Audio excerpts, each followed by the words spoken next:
And once again, I want to say greetings to each and every one of you, Aquaba, and welcome. Welcome to another round of Culturally Conscious Communications here on LIB Radio, LIB TV here on livinginblack.com.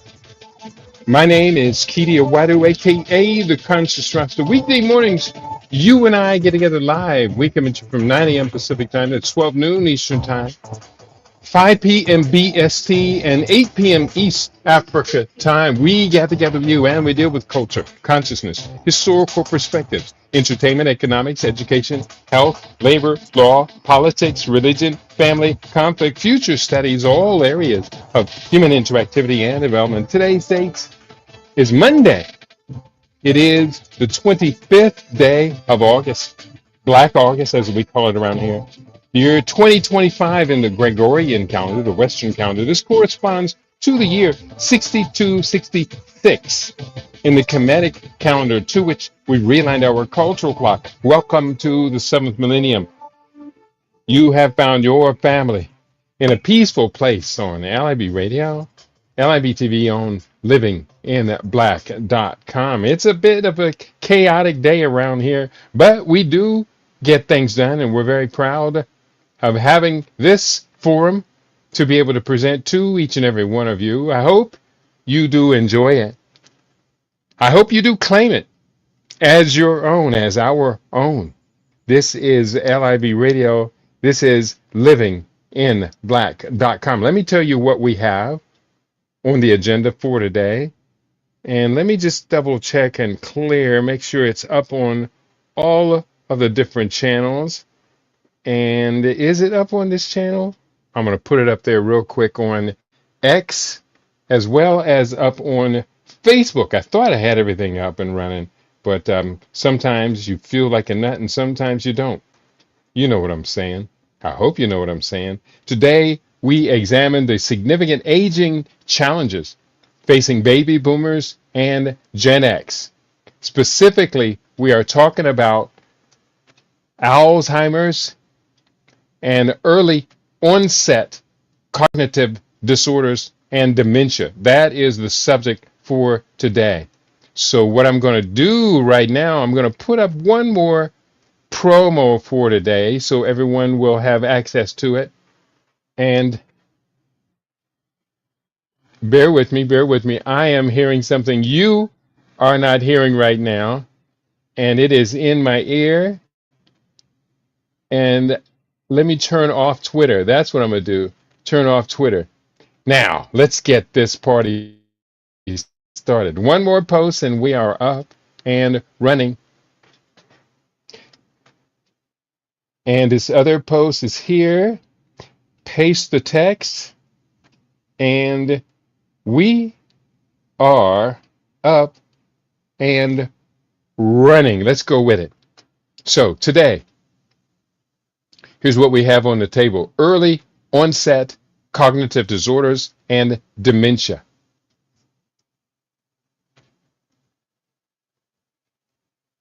Okay, today on LIB Radio, we examine the significant aging challenges facing baby boomers and Gen Xers.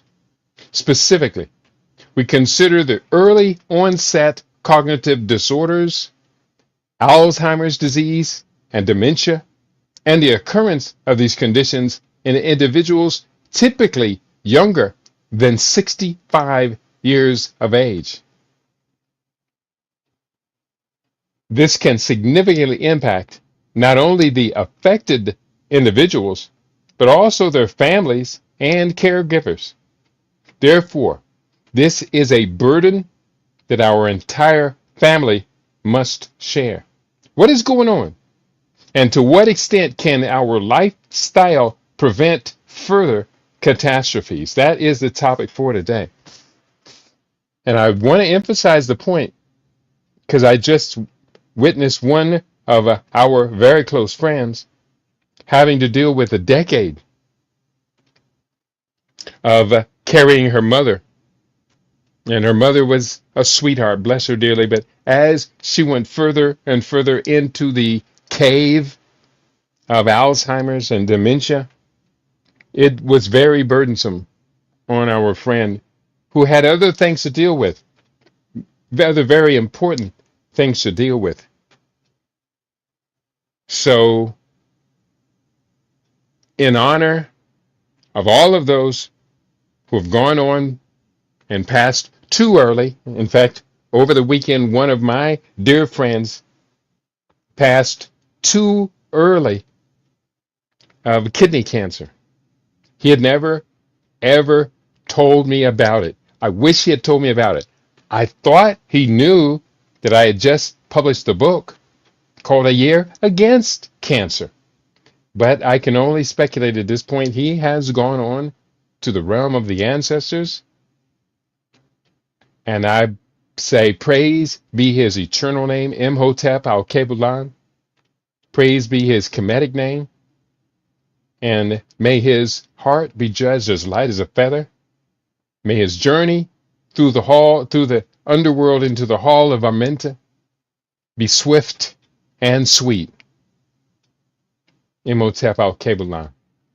I want to get back to the topic because here's the thing, and I want you to acknowledge this. This is very important.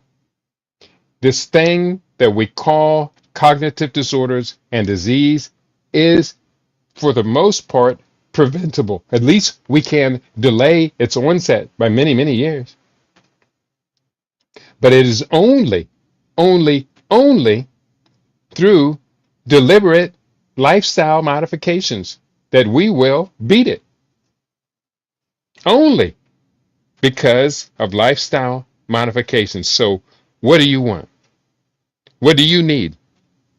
What will you do to prevent this all? I'm going to give you good information today. It's not whole, it's not complete, it's not the end all be all. Otherwise, people would be knocking down my door to get at this information today. And unfortunately, I am begging people to change. But I can assure you this. What I'm going to share with you today is very, very good information, okay? So, first of all, I want to go to a brief video that I have pulled together. Where is this brief video at? Oh, it's here. It's already up. This brief video that I have up is from the Dementia Society of America. Dementia 101 is what it's called.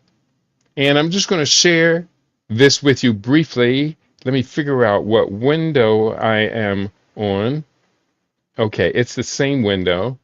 I'm going to share with you this in brief, and then I'll be right back after this conversation. So, add to stage, and I'm going to share this brief video. This is just less than 2 minutes long. Dementia is an umbrella term for the loss of cognitive function associated with a number of neurological conditions such as Alzheimer's disease, Lewy body dementia, Huntington's disease, and traumatic brain injury. This loss of cognitive function results from the death of once active nerve cells in the brain. The common thread between these conditions is the loss of a person's ability to think, remember, and reason. Symptoms of dementia often include difficulties with visual perception, language skills, and ability to pay attention. Some people also suffer from the inability to control their emotions. There are many causes of dementia. Some dementias are reversible, and some are progressive. Dementia caused by infections, metabolic disorders, nutritional deficiencies, and poisoning may be reversed with appropriate therapy. However, progressive dementias such as Alzheimer's disease, vascular dementia, and frontotemporal dementia only get worse with time. So being diagnosed with dementia is often a frightening experience. The diagnosis affects not only the patient, but also their families, loved ones, and caregivers. Furthermore, many individuals have what is referred to as mixed dementia, meaning they suffer from multiple causes of cognitive dysfunction, and often the cause of dementia is not known. The major risk factor for dementia is age. Although dementia is not a normal part of aging, and many elderly people maintain high levels of cognitive function well into their 90s. This is the quickest. All right. That was brief, but I think it was highly informative. Again, I'll put up a link to that YouTube video. In fact, let me do that right now. Find YouTube. And not that, not that, not that. Come on. Act right. Find YouTube. And it says I cannot find YouTube. Well, you just watched the video. Don't talk to me. Talk to the people. Yeah, good idea. Early onset cognitive disorders and dementia. So here's an article I found on the topic. It is entitled Black People Have a Disproportionate Connection to Dementia. This article written by Ambrea Meadows Fernandez from Essence Digital Magazine, October 4, 2024. I'll put up a link to that as well, and hopefully you will be able to check it out for yourself, and you hopefully will find it very informative. I'll put it up on YouTube, I'll put it up on Rumble, and on my Facebook as well, so we all can have access to this article. Here's what this article has to say. Wendy Williams is not alone. Dementia may not discriminate, but there are significant racial disparities in diagnosis and treatment. I've never met Wendy Williams, but learning she has aphasia and frontotemporal dementia triggered a familiar sense of grief and sympathy. My grandmother had dementia, more specifically Alzheimer's, and passed from the condition in 2015. It's hard to explain the hurt of witnessing a loved one lose the qualities that made them who they are and gradually become someone you don't recognize. But Williams' news offered a more universal lesson too. Dementia doesn't discriminate based on class, income, or celebrity status. However, there are significant racial disparities in diagnosis and treatment. Frontotemporal dementia, FTD, is a progressive neurodegenerative disorder characterized by the degeneration of the frontal and temporal lobes of the brain, which are responsible for personality, behavior, and language. Unlike Alzheimer's disease, which primarily affects memory, frontal temporal dementia often manifests through significant changes in personality and social conduct, leading to inappropriate behaviors, emotional blunting, and a decline in executive functions. Individuals may exhibit impulsivity, apathy, or obsessive compulsive behaviors, and they may struggle with language skills, including speaking, understanding, and finding words. Frontal temporal dementia typically occurs at a younger age than other forms of dementia, often affecting individuals between the ages of 40 and 65. I'm going to repeat that because that's a very, very important part of our conversation today. I'm going to repeat that last sentence. Frontal temporal dementia typically occurs at a younger age than other forms of dementia, often affecting individuals between the ages of 40 and 65. The exact cause of frontotemporal dementia, FTD, is not fully understood, but it is associated with abnormal protein. That's a very important, critical, abnormal protein deposits in the brain, including tau and TDP-43 proteins. Genetic factors may also play a role, with some cases linked to inherited mutations. I'm not crazy about this genetic stuff. Diagnosis involves a combination of clinical assessments, neuropsychological psychological testing, neuropsychological testing, and brain imaging techniques such as MRI or CT scans to identify atrophy in the frontal and temporal regions. There is currently no cure for FTD, and significant primarily and treatment primarily focuses on managing symptoms and providing support for both patients and caregivers. This may include medications to address specific behavioral symptoms, speech therapy for language difficulties, and counseling to help families cope with the emotional and practical challenges of the disease. As frontotemporal dementia progresses, individuals may require increasing levels of care, making awareness and understanding of the condition essential for improving the quality of life for those affected or their loved ones. Currently, there is no known way to prevent frontotemporal dementia due to its complex and largely unknown causes. I disagree with that statement. I'm going to continue to read. However, certain lifestyle choices and strategies may help reduce the risk of developing neurodegenerative disease in general. Here are some approaches that may be beneficial. So we're going to talk about these lifestyle approaches. That is the subject of today's conversation. We do welcome you, our listening audience, to participate. We'd love to hear from you.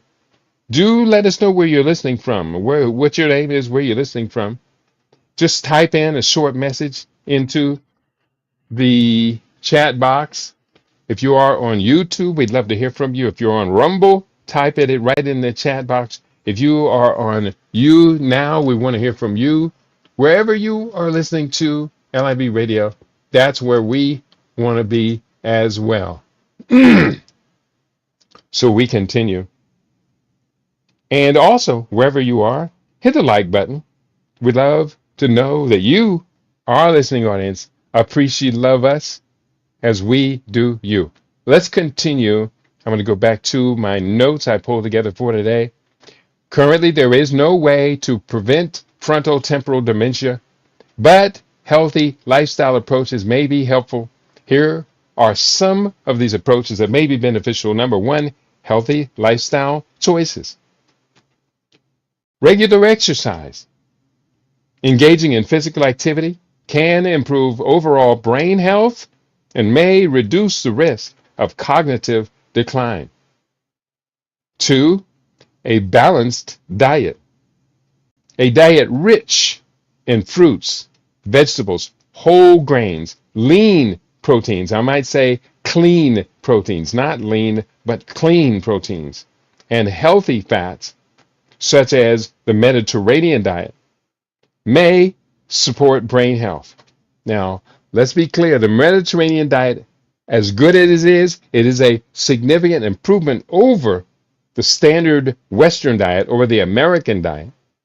But let's be clear, the Mediterranean diet is far from perfect. It is not an orthomolecular diet. Excuse me. It's not. So we can take on the Mediterranean diet, but be assured there's something much better even further down the road as you go further into plant-based diet. And point three about healthy lifestyle choices, mental stimulation. Activities that challenge the brain, such as puzzles, reading, or learning new skills, can help maintain cognitive function, including what I regard to be very important, studying. Studying every day, reading extensively every day. Point two, social engagement. Bullet, stay connected. Maintaining strong social ties and engaging in social activities can promote mental well-being and cognitive health. Community involvement. Participating in community events or social work, volunteer work, can provide social interaction and mental stimulation. Very, very important. Managing health conditions. Control cardiovascular risk factors. Managing conditions such as hypertension, diabetes, and high cholesterol can contribute to overall brain health. Point, avoid smoking and eliminate. It says limit. It says limit. I say eliminate alcohol. Smoking and excessive alcohol consumption are linked to an increased risk of cognitive decline. Thing about it is, I agree completely with the smoking. I don't understand why anyone would take up that nasty habit in the first place. But the idea that one drink a day or so can be helpful to these mental conditions, the evidence for that is not there. In fact, when we're looking specifically at cancer, and I say this almost every day, when we're looking specific at the condition of cancer, the American Cancer Society suggests eliminating all alcohol, none whatsoever. Not one drink a day, not 5 drinks a week, no wine, no beer, no, eliminate it all. Genetic counseling for individuals with a family history of frontotemporal dementia. Genetic counseling may be beneficial. I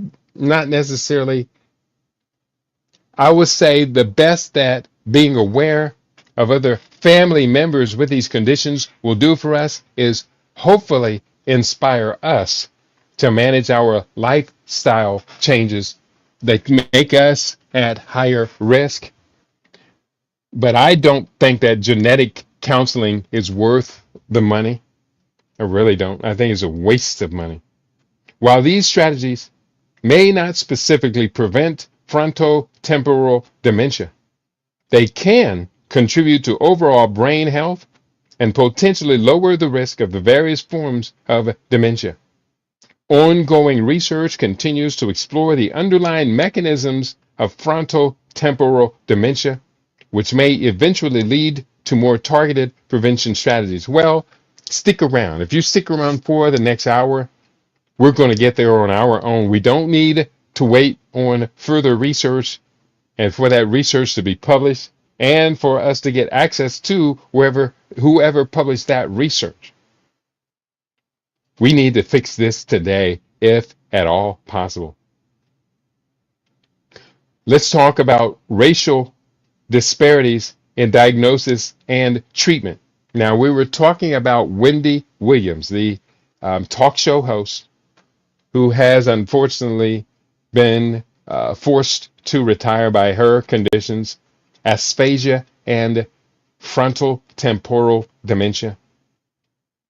The Alzheimer's Association notes frontotemporal dementia causes nerve cell damage that changes one's behavior, personality, and the grasp of language. Nerve cell damage. Let's go back to, remember I put out the book, The Stem Cell Revolution, and we talked about neurological stem cells. Well, here's where that research comes to our assistance. Nerve cell damage and the changes happens to personality and the grasp of language, and is less common than Alzheimer's. Carl V. Hill, PhD, MPH, Chief Diversity, Equity, and Inclusion Officer of the Alzheimer's Association, says blacks and others underserved communities are disproportionately impacted by Alzheimer's and dementia, and yet are less likely to be diagnosed, recruited to participate in research, and to have access to care and support services.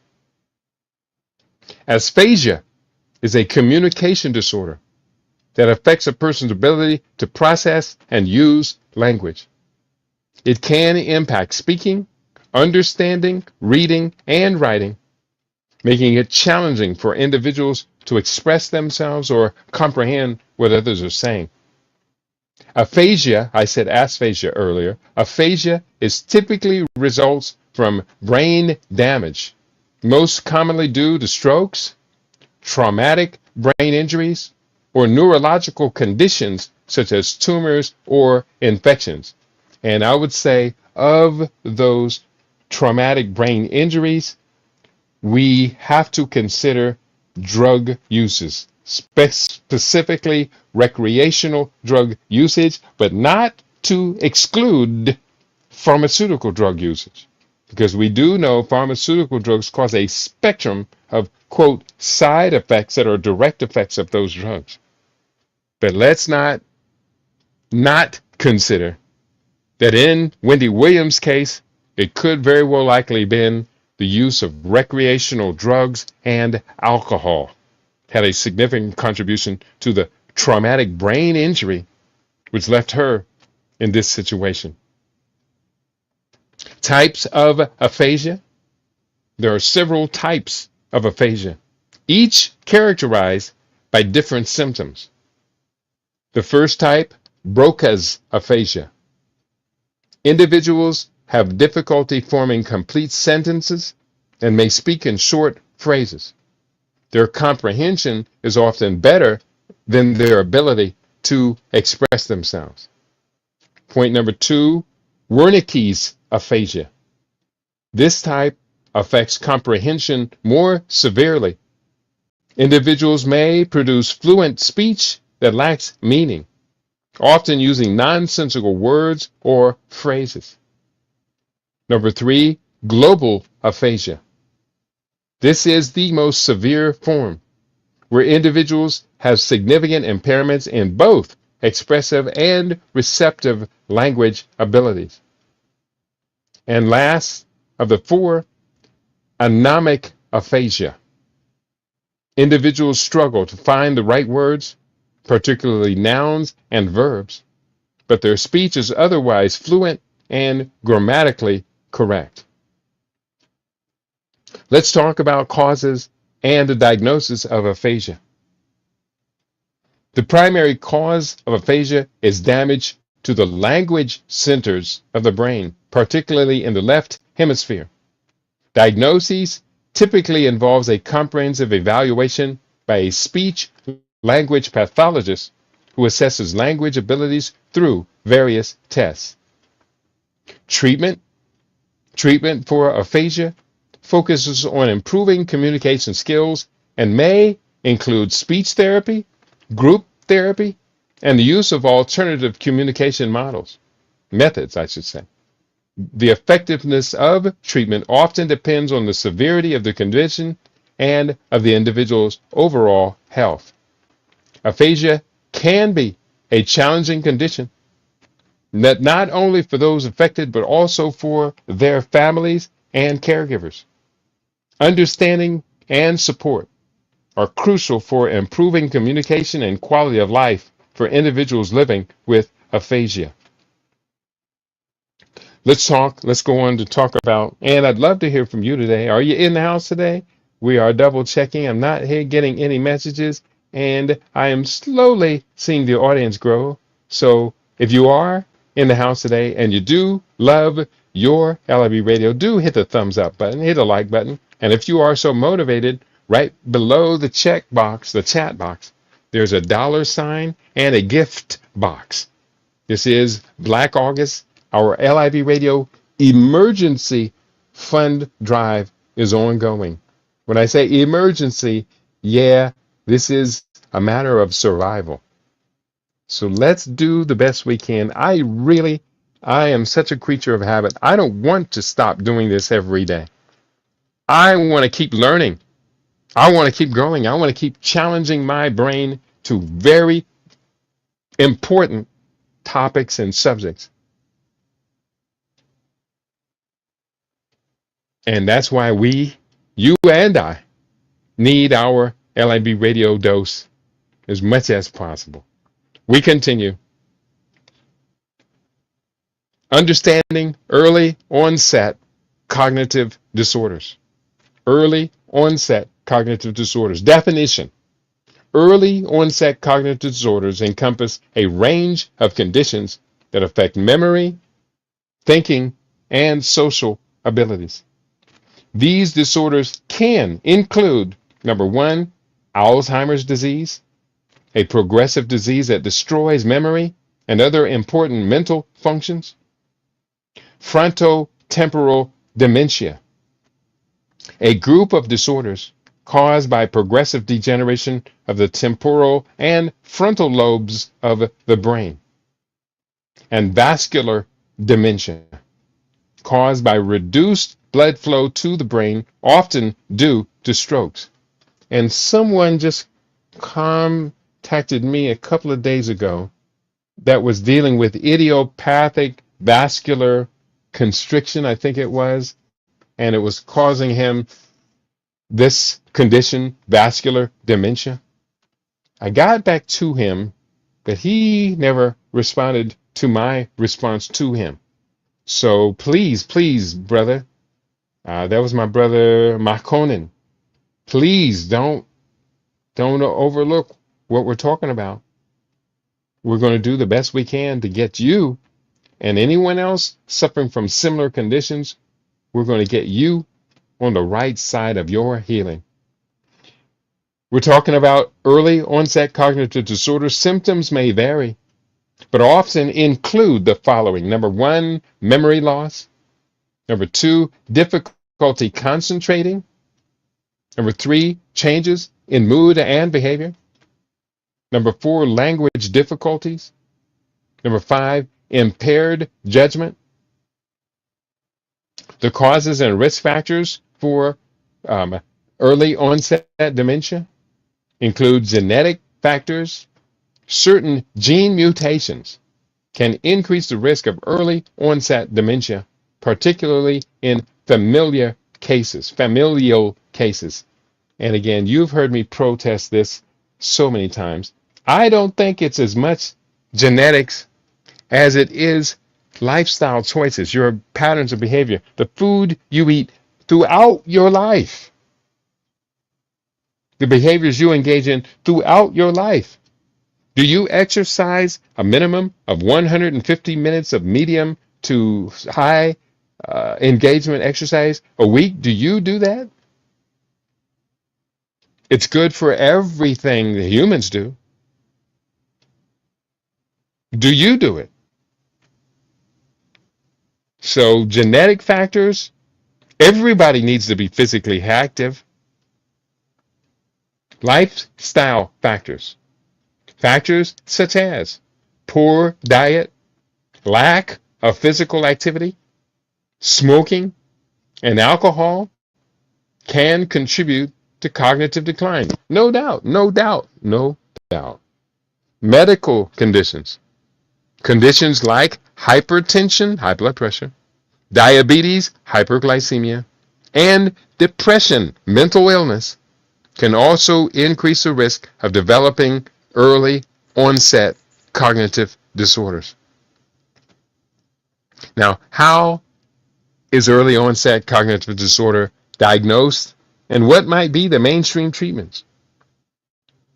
Diagnosis typically involves step 1, medical history review. Step 2, cognitive tests. Step 3, brain imaging, meaning MRI,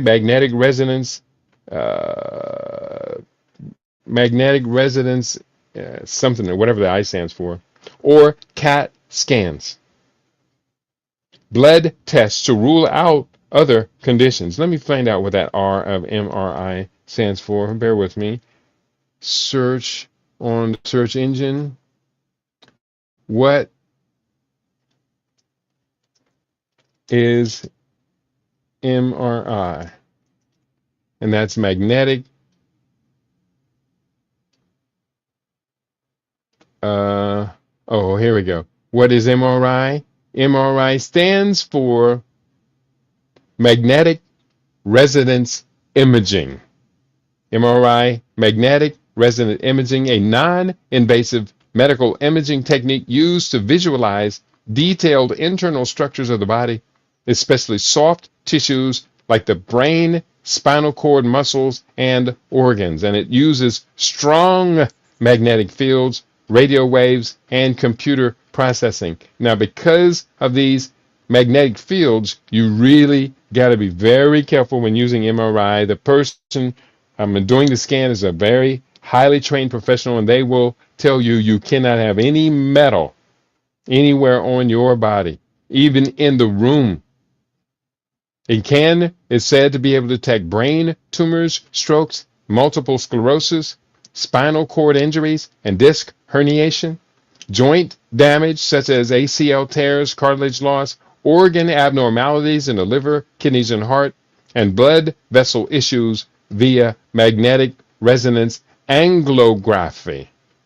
Not anglo, angiography. So if you have metal implants or pacemakers, you ain't going to do it. So those were the diagnostic treatments. Again, medical history review, 2, cognitive tests, 3, brain imaging, MRI or CAT scans, and 4, blood tests to rule out other conditions. And that's very important. Treatment options, according to this mainstream, while there is no cure for dementia, treatments may include, number 1, medications. Example given, cholinesterase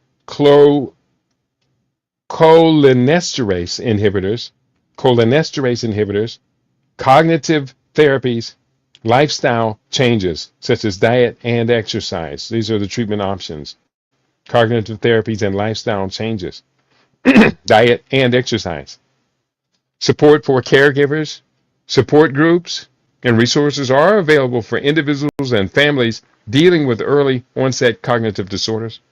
Engaging with healthcare professionals, social workers, and support networks can provide essential assistance. Here's a very important point. Preserving mental health and neurological integrity through natural and holistic strategies is not only possible, it is deeply empowering. Here's a comprehensive guide to nurturing your brain and emotional well-being from the inside out. Number 1, omega-3 fatty acids. These are found in salmon, fatty fish, walnuts, flax seeds, hemp seeds, a number of different things, avocados, avocado oils, the seed oils that I just mentioned. These support cell membrane integrity and reduce inflammation. Very important factor when dealing with anything and everything healthy. Reduce that inflammation and you are doing yourself a great favor. 2, antioxidant rich foods such as blueberries, leafy greens, turmeric. In fact, I have my chlorophyll water today. My 16 ounces of water, it's got about 1 ounce of chlorophyll in it.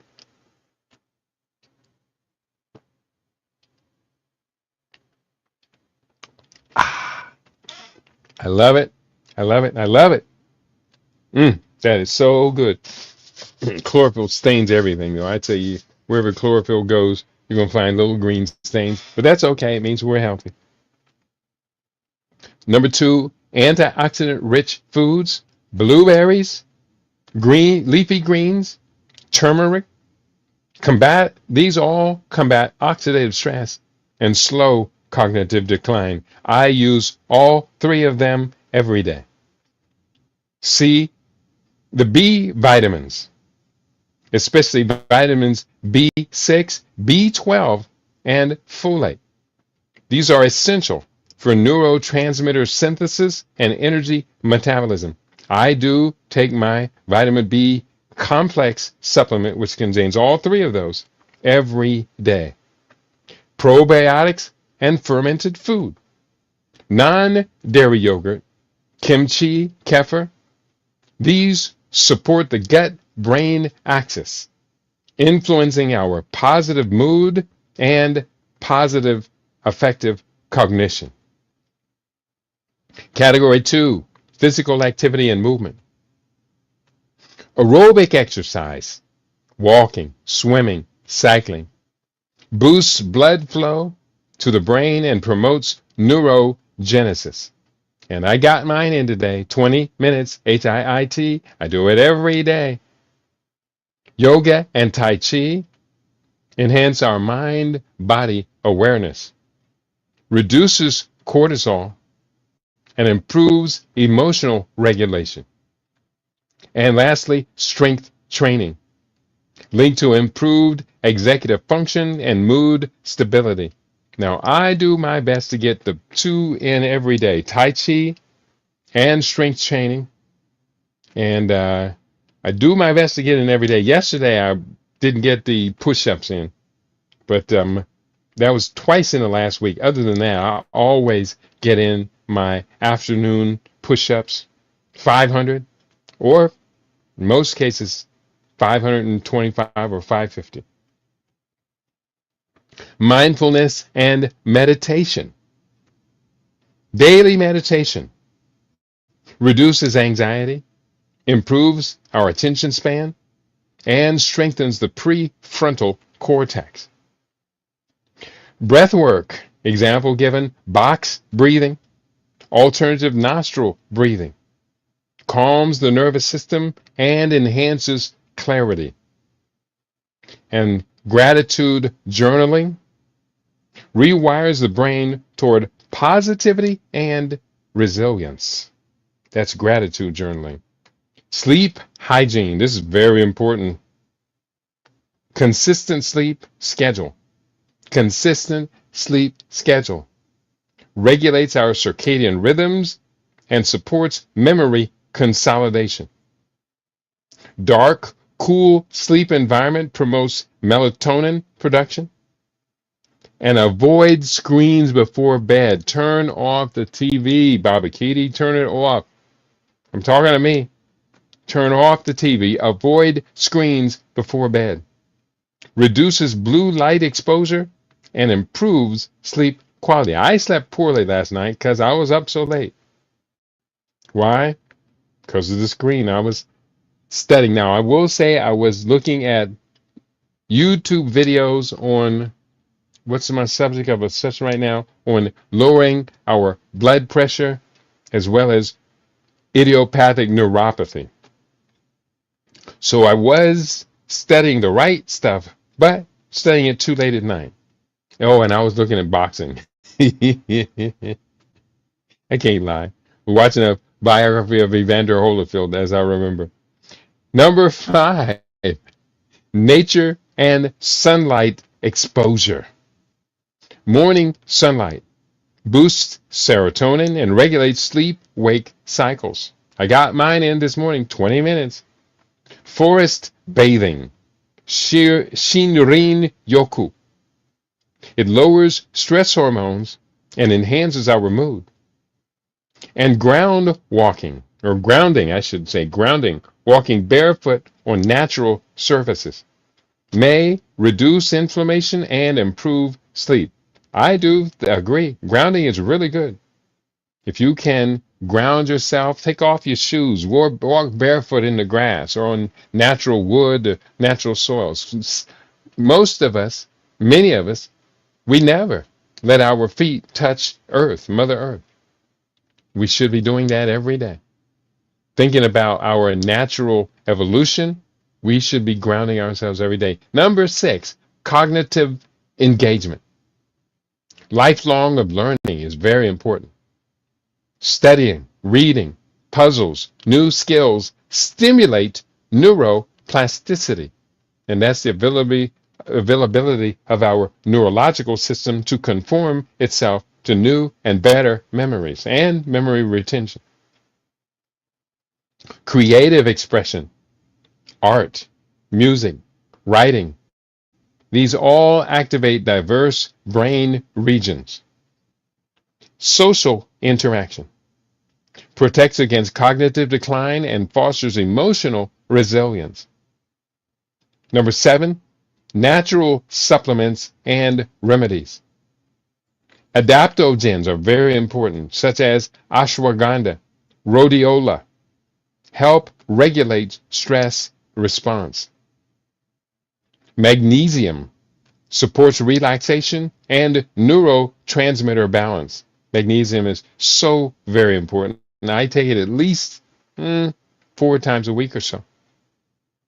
Lion's mane mushroom may help promote nerve growth factor and cognitive clarity. I have some lion's mane mushroom on the way here right now from Vitacost.com, which is why I order my nutritional supplements. My anti-aging arsenal of supplements now includes lion's mane mushroom. Let me highlight that one because I'll put that one in my toolkit, which is the book Living Superfood Longevity, my 52 anti-aging factors. Well, now I'll include a 53rd one, and that one is Longevity, Mastering the Possibilities. That one is Lion's Mane Mushroom. And bear with me because I'm going to add this one literally right now.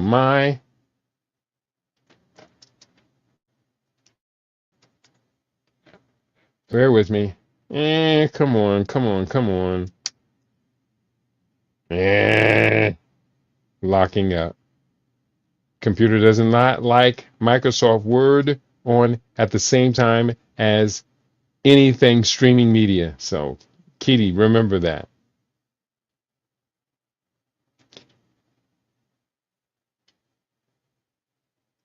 Find my arsenal of anti-aging. Is it going to work? No, it's not responding. Let's just minimize this and go forward. I'll type it in a little bit later. And natural supplements and remedies. Last one I said lion's mane mushroom may promote nerve growth factor and cognitive clarity, and L-theanine from green tea enhances focus and calm without sedation. And lastly, holistic therapies include acupuncture, shown to reduce anxiety and improve neurological function. Massage therapy lowers cortisol and improves circulation. And chiropractic care may support nervous system alignment and reduce tension.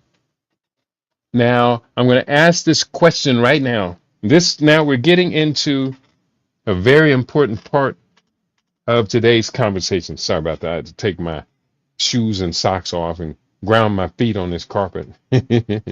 Actually, my socks were causing pressure.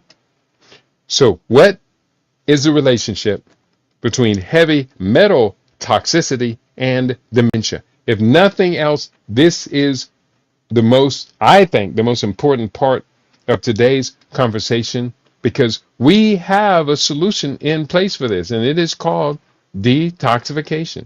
Now, first of all, I need to know, why is my listening audience this small? I can't figure it out. One other person other than myself hit the like button. Let me check on YouTube, because YouTube may save us today. YouTube Early-Onset Dementia. I see 2 people, including myself, have hit the like button. And nobody is talking to me at all. We're going to do the best we can. But this is a little disappointing. Let's go forward. This is really, to me, this is very disappointing. What is the relationship between heavy metal toxicity and dementia? Heavy metal toxicity has been increasingly studied for its potential relationship with dementia and other neurodegenerative diseases. Exposure to certain heavy metals, such as, and not limited to, lead, mercury, aluminum, and cadmium, may contribute to cognitive decline and increase the risk of developing dementia. Here's a closer look at how heavy metal toxicity may be linked to dementia. Let's look at mechanisms of toxicity. Number 1, neuroinflammation. Heavy metals can induce inflammatory responses in the brain, leading to neuronal damage. Chronic inflammation is a known factor in the progression of neurodegenerative diseases, including dementia. So that's number one. Number two, oxidative stress. So let me put that one up in the chat, because although you're not speaking to me, I do believe that you are in the house and therefore have the ability to learn. Number two, oxidative stress. Heavy metals can generate reactive oxygen species, ROS, leading to oxidative stress. This stress damages cell components, including lipids, proteins, and DNA, which can impair neuronal function and survival. So, going to number three. It's all just so frustrating today.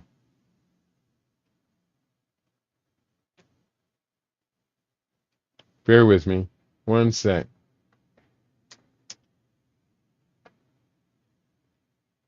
Okay, let me post this one up.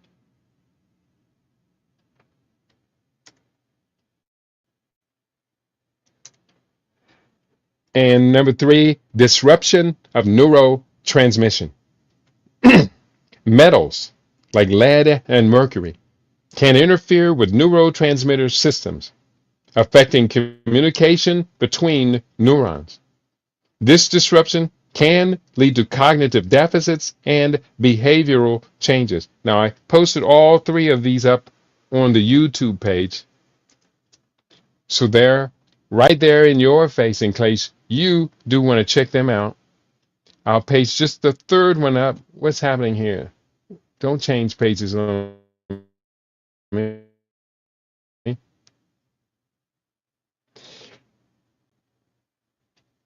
Chrome is acting up today. I'll post this one up on I'll post the third one up here on the Rumble page, and don't even worry about it.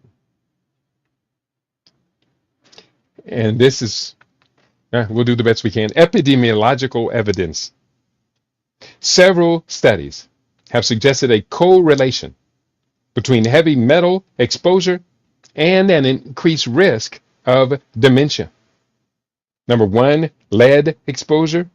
Research has shown that lead exposure, particularly in childhood, may be associated with cognitive decline and an increased risk for dementia in later life.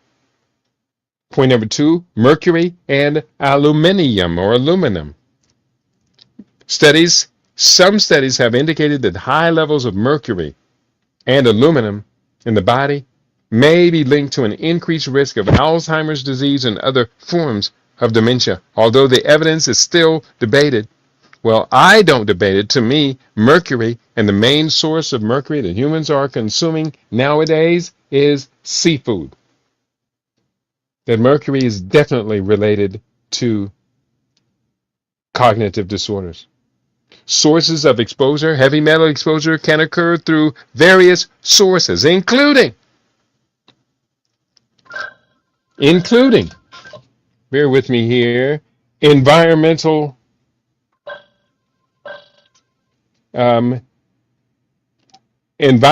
pollution, industrial emissions, contaminated water, and soil can introduce heavy metals into the environment.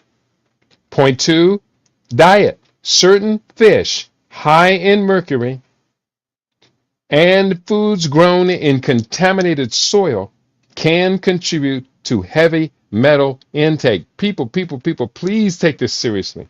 Point three, occupational exposures. Workers in industries such as mining, construction, and manufacturing may be at a higher risk of heavy metal exposure. And 1 second here.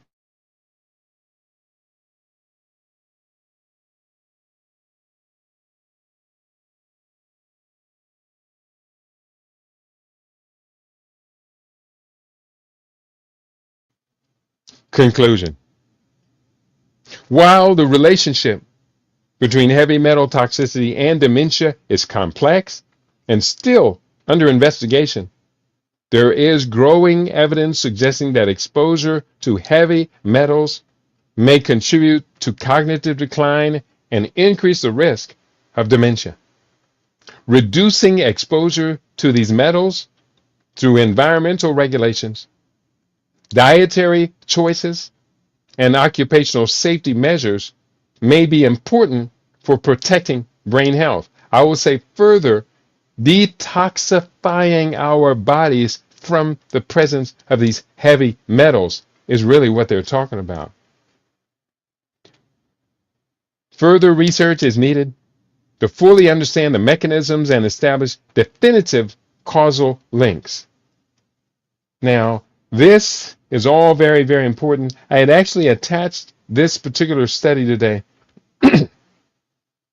to another set of studies, but I do want to do one thing. Let me just go through and exhaust all of these mechanisms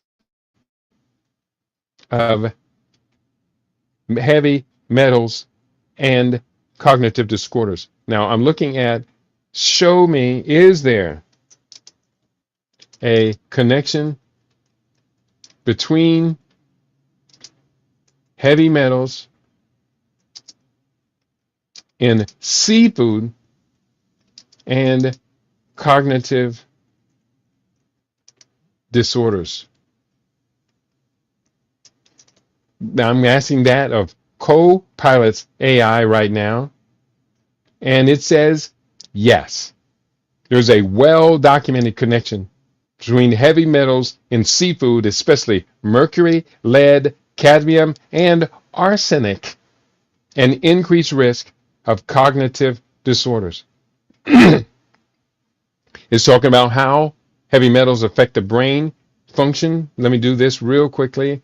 Let me just go through and copy this from my inquiry forward. And here's what it has to say. I got this just a second ago. This is from AI. Here's exactly what it has to say.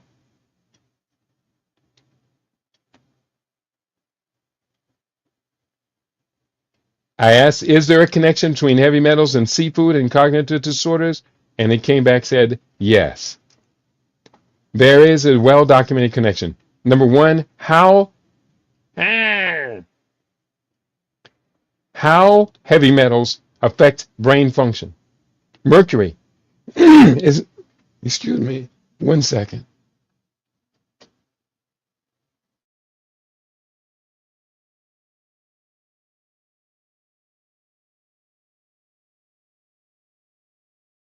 Sorry about that.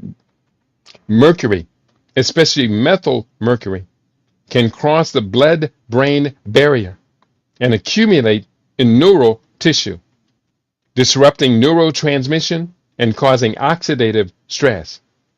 It's strongly linked to memory loss, reduced attention, and developmental delays, particularly in children and fetuses.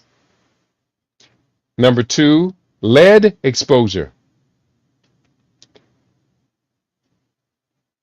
Lead exposure is associated with lower IQ, behavioral problems, behavioral issues, and executive function deficits. Even low levels of exposure to mercury and lead can impair cognition over time. Number three, cadmium and arsenic have been shown to interfere with the neuronal signaling, mitochondrial functions, and synaptic plasticity, contributing to long-term neurodegeneration. And it talks now about seafood as a source of exposure. Large predatory fish like shark, swordfish, king mackerel, and tidal fish tend to accumulate higher levels of mercury due to biomagnification. Shellfish and bottom feeders may contain cadmium and arsenic, especially in polluted waters. And 3, regular consumption of contaminated seafood can lead to chronic exposure, increasing the risk of cognitive decline, especially in vulnerable populations like pregnant women, children, and the elderly. Safer seafood choices is the next category. To minimize risk while still benefiting from omega-3s and lean protein, do the following. Number 1, choose low mercury fish, salmon, sardines, trout, and anchovies. Now, choose them wisely. Number 2, opt for wild caught and sustainably sourced options. Do not include farm-raised seafood in your diet. Do not include farm-raised seafood in your diet. So to minimize risk while still benefiting from omega-3s and lean, clean protein, do the following. Choose low mercury fish, salmon, sardines, trout, and anchovies. Opt for wild caught and sustainably sourced. And limit your intake of high-risk species to once a month or less. Once a month or less. Does that include salmon? Everyone's talking about salmon, salmon, salmon. Are you opting for only wild caught salmon? And are you doing it only once a month? I don't eat seafood. And now you know why. We're going forward. Straight Godzilla, I see you in the house. Straight Godzilla says salute. And I say salute to you, my beloved brother. I really appreciate you. I really do. Being in the house today. You're the only one who has actually even reached out or let me know that you are in the house. So how grateful can I be? Very, very grateful. We're going to do the best we can to keep on going with it. As you know, we are having an emergency here, emergency fund drive for Black August. And we're going to do the best we can. And I tell you, as I was just watching a commercial for something really, really stupid, the misinformation, disinformation that's out here is just ubiquitous. It is. With LIB Radio, we have an opportunity to find a source where people can erase all of that misinformation. But it does take participation from our listening audience for us to enjoy this. I'm going to continue. I'm talking about Dr. Linus Pauling. This is going to be the rest of our conversation today. And this is slightly off the subject of the link between early onset cognitive disorders and dementia and the various lifestyle factors we've been talking about. But it also does include this lifestyle factor, and that is access to good information. From Dr. Linus Pauling was a towering figure in the 20th century science. And uniquely, he won 2 unshared Nobel Prizes. One for chemistry, 1954, and one for peace, 1962. Unshared. While neither prize was directly awarded for his work in nutrition, his later research and advocacy in that field were deeply influenced by his earlier scientific achievements. One Nobel Prize-winning research in chemistry. In 1954, he won the Nobel Prize in chemistry. He achieved this award for his groundbreaking work on the nature of the chemical bond.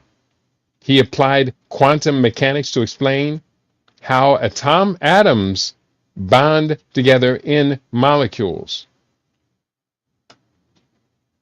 His book, The Nature of the Chemical Bond, revolutionized structural chemistry. So early 1950s, this is right around the time my father is a chemist as well. And next, his Nobel Prize 1962, awarded for his tireless efforts. That wasn't supposed to happen. 1962, awarded for his tireless efforts to, one, ban nuclear weapons testing, especially atmospheric tests, and two, promote global peace and disarmament, often at great personal and professional cost. Dr. Linus Pauling, we salute you, undeniably so. His relationship to nutrition and supplementation, though not Nobel recognized, and I thought it was actually Nobel recognized, but it wasn't. Though not Nobel recognized, Pauling's later work in orthomolecular medicine, a term he coined. So when I using that term, you hear me use it, orthomolecular medicine, that's from Dr. Linus Pauling. It was a bold extension of his chemical expertise into human health. He believed that optimal health could be achieved by providing the body with the right molecules in the right concentrations, especially vitamins. His most famous claim was that high doses of vitamin C, could prevent or treat colds, cancer, and heart disease. And he was right. We're still pursuing that to this day. Among his key contributions in this field, number one, he published Vitamin C and the Common Cold. That was published in 1970, sparking public interest in the mega dosing vitamin C. He also proposed that vitamin C's antioxidant properties could neutralize free radicals and reduce disease risks. And point three, he advocated for intravenous vitamin C therapy though clinical evidence at the time remains mixed, and that goes through today. Clinical evidence for megadosing with intravenous vitamin C is pretty much ignored by the mainstream research. I will say this much. My doctor uses it in her therapies for cancer and other very serious inflammation-related disorders. That's Dr. Carolyn Lee. And I consider her to be very brilliant. His legacy persists. He founded the Linus Pauling Institute, of which I am a member, is based in University of Oregon, which continues research on micronutrients and health. His ideas lay the groundwork for modern nutritional biochemistry, even if some of his claims remain controversial. And what's the controversy about vitamins? That don't make any sense to me. Scientific reception. While Pauling's early work was universally celebrated, his vitamin C advocacy was met with skepticism. Many in the medical community criticized his reliance on anecdotal evidence. Nonetheless, his passion helped popularize supplementation and inspired decades of research into micronutrients. Very, very important research. So lastly, I want to list strategies for preserving our mental health, mental function, and neurological integrity that are natural and holistic. Preserving mental health and neurological integrity through natural and holistic strategies is not only possible, it's deeply empowering. It's not only possible, it is deeply empowering. Here's a comprehensive guide to nurturing your brain and emotional well-being from the inside out. Number one, nutrition for brain vitality includes omega-3 fatty acids found in fatty seafoods, walnuts, flax seeds. I would add to that hemp seeds, avocado, olive oil, and black seed oil, etc. These support cell membranes integrity and reduce inflammation, omega-3 fatty acids. Number 2 on the list, antioxidant-rich foods, such as blueberries, leafy greens, turmeric, and so many others. These combat oxidative stress and slow cognitive decline. Number 3 on the list, B vitamin complex, which includes vitamins B6, B12, and folate. These are essential for neurotransmitter synthesis and energy metabolism. And number 4 of the nutrition for brain vitality, probiotics, and other fermented food, including yogurt, kimchi, kefir, including kombucha, including nattokinase.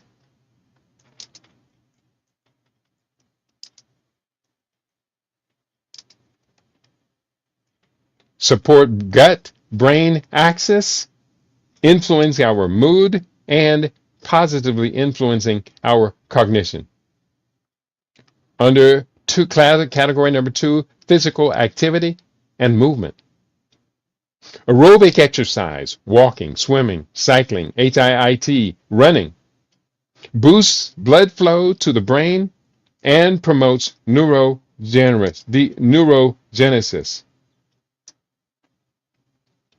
Yoga and Tai Chi enhance mind-body awareness, reduces our blood levels of cortisol, the stress hormone, and improves emotional regulation. And strength training is linked to improve executive function and mood stability. Number 3 on our list, mindfulness and meditation. Daily meditation reduces anxiety, improves attention span, and strengthens the prefrontal cortex.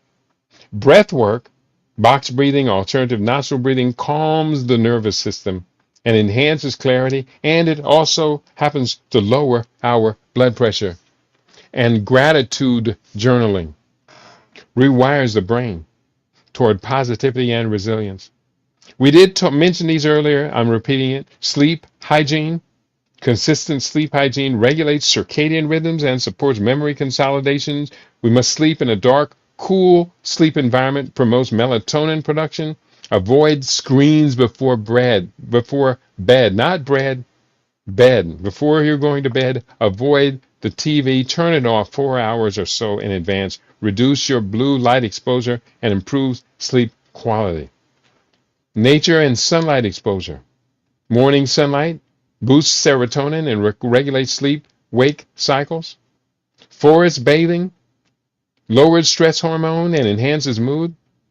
Grounding, walking barefoot on natural surfaces may reduce inflammation and improve sleep. Cognitive engagement, natural supplements and remedies including adaptogens, ashwagandha, rhodiola, help reduce stress response. Magnesium supports relaxation and neurotransmitter balance. Lion's mane mushroom improves nerve growth and cognitive clarity. And L-theanine from green tea enhances focus and calm without sedation. And then holistic therapies such as nutritional therapy, acupuncture, massage therapy, chiropractic care, aromatherapy, all of the natural therapies. I list some 30 of them in my book called Living Superfood Solutions. I go through the whole list of natural therapies, including things like Reiki and aromatherapy and many different things. This is all very, very important. Herbal therapies are all so important. So on that note, today, I think we got through quite a bit. We are still in, thank you, Stray Godzilla. He says, salute, likewise, and nice. Thank you, Stray Godzilla. You are appreciated. We got through quite a bit today. And I'm very proud of what we do here on LIV Radio, LIV TV, and livinginblack.com. If I never did another program, I will have contributed quite a bit to what makes a people strong, what keeps a people strong, and of giving honor to all of those who came before us. Let me just take a couple of moments before I sign off here today to give honor to one brother who I am going to miss. I used to tune in every Wednesday to his online forum, and that is Minister Imhotep Al-Kebulan with the Wosag community. Minister Al-Kebulan was a champion, a true champion. He was a historian. He regularly informed us about our African spiritual history and why it was so critically important that we take on our spiritual character of ancient Kemet. And he was not a hypocrite. He was a very loving being, a tolerant man, and he had a beautiful, beautiful sense of humor. Loved to laugh. And we loved to hear him laugh, to laugh with him. Brother Minister Imhotep Al-Kebulan had been suffering from kidney cancer for a number of months. And I can only imagine what his mind, what he was going through. I tried to reach out to him.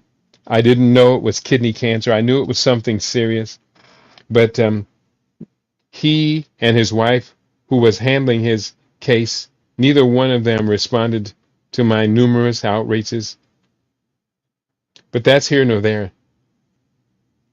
Our ancestor has crossed the veil, crossed the bridge into the hall of the great ancestors, into the hall of Amenta. You taught well, Minister Imhotep. You taught me, you taught us. Many of the things you taught I was familiar with, and therefore I could affirm the righteousness of your teaching. And I do affirm the righteousness of your teaching. Minister Imhotep Al-Kebulan's memory will continue to be with us for some time. I take it upon myself to pick up the banner. As the minister was a follower of Kemetic practices, Kemetic religion, and I am similarly a follower of Kemetic religions. I will continue your great works, beloved. It was a beautiful, beautiful journey that we walked together. Now you are in the realm of eternity. Although he was slightly younger than me in years, like too many others, he has preceded you and I into the realm of ancestors.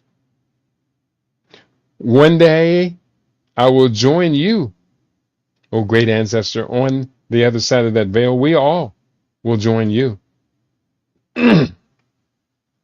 But one of the lessons that you leave with us is let's maintain optimal health. Let's eliminate cancer as a risk factor for your and my death. In ancient Egypt, the rate of cancer, the incidence of cancer was 1 in 400. That was about the best I've been able to determine, maybe 2 in 400. But today, in the United States, the incidence of cancer is 2 in 5. Yes, cancer incidence has increased 80-fold. 80-fold since the ancients first defined what cancer was. Now, there's a lot of factors figured into this, including life expectancy back then was only 30 years old, which included all of the infants who died. And now life expectancy is reportedly in the Western countries 78.6 years. So but that's not 80-fold. That's only 3 or 4-fold. Something is happening, and we would be better off if we understood what is happening and why so many of our people are going down with cancers. That's why I'm doing this research. That's why I'm doing all of this intensive research on health, because if there's any one thing that influences our life that we can do something very positively for, it is our health. And I aim to prove that what I'm saying is meritorious in your life, in my life, and in all of our lives. So to you, O great ancestor Imhotep, may your heart be judged as light as a feather on the scales of Ma'at. May your journey through the underworld into Amenta, into the hall of the great ancestors, be swift and sweet. We will remember your great name. We will remember your mission, and we vow to the best of our abilities to internalize and to perpetuate those great lessons that you taught at the Wosei Community Spiritual Center. Thank you all for tuning in today to LIB Radio, LIB TV, and livinginblack.com. I am because we are, and we are truly a great people. Don't ever accept anything less than your greatness. On your favorite, we aim to be your favorite. LIB Radio, LIB TV, and livinginblack.com. Peace and prosperity to each and every one of you, from each and every one of us. Peace, y'all.